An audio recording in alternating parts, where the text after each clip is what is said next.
Good morning. Thank you for being here. A couple questions, but I did want to respond to a question about our state commitment to funding since 2010.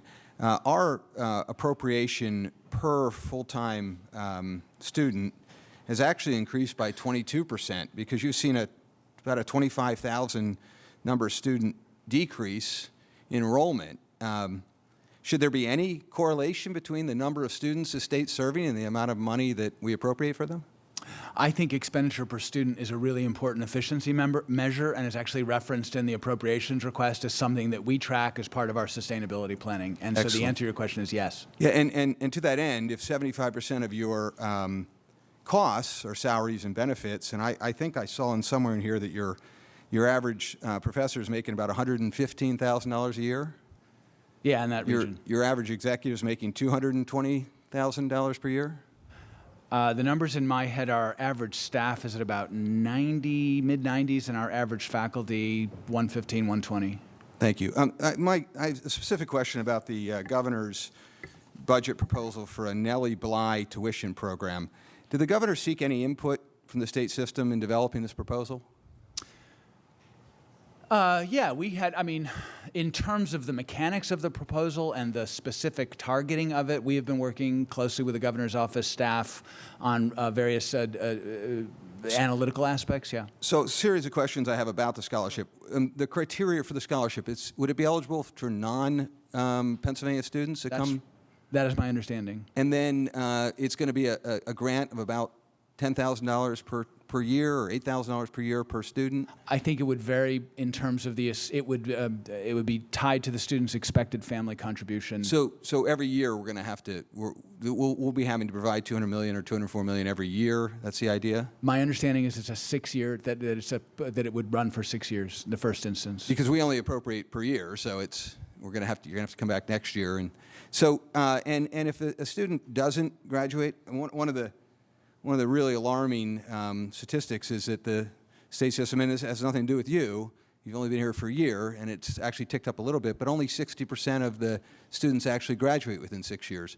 So if a student receives the Nellie Bly grant and doesn't graduate, are they still responsible for paying it back? That's a great question. I don't know the answer to it. And if I'm told they have to stay in the state, and if they stay in the state each year, then it's forgiven, or they don't pay it back. But if they don't stay in the state, if they move to another state or even to another country, is the state system going to collect those loans? How do you intend to collect those loans? My understanding is that it's that the scholarship program is administered by the Department of Education. And they'll collect the loans? I don't know the answer to that Any question. interest on the loans? I don't know the answer to that question.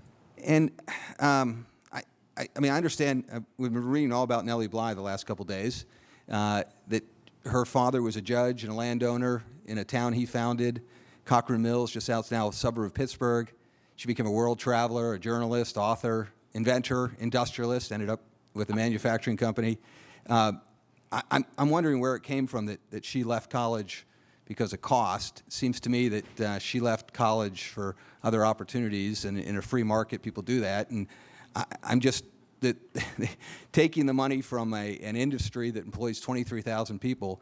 I mean, it seems to me that the market works, and the market is telling us that the cost of education is not worth the benefit, especially if these students aren't graduating, because we all agree the degree is what creates the value, right?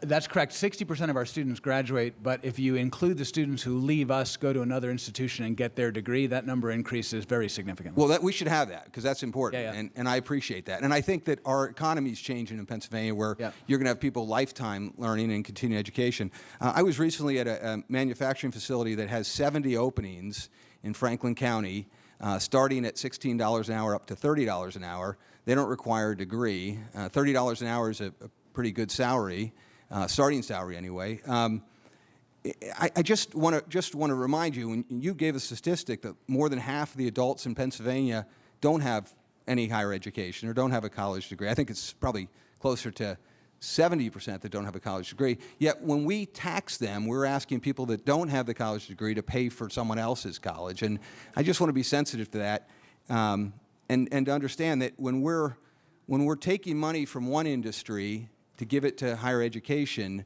we're pitting two industries against, well, putting two groups of people against each other, and even in a way, putting generations against each other. So Yeah, and I would just urge you to look at the extent to which college graduates contribute to the overall tax base of the state, which is significant. I understand that, Yeah. but And, I mean, nationally, there's a direct correlation. The more you earn, the more you learn, the more you earn.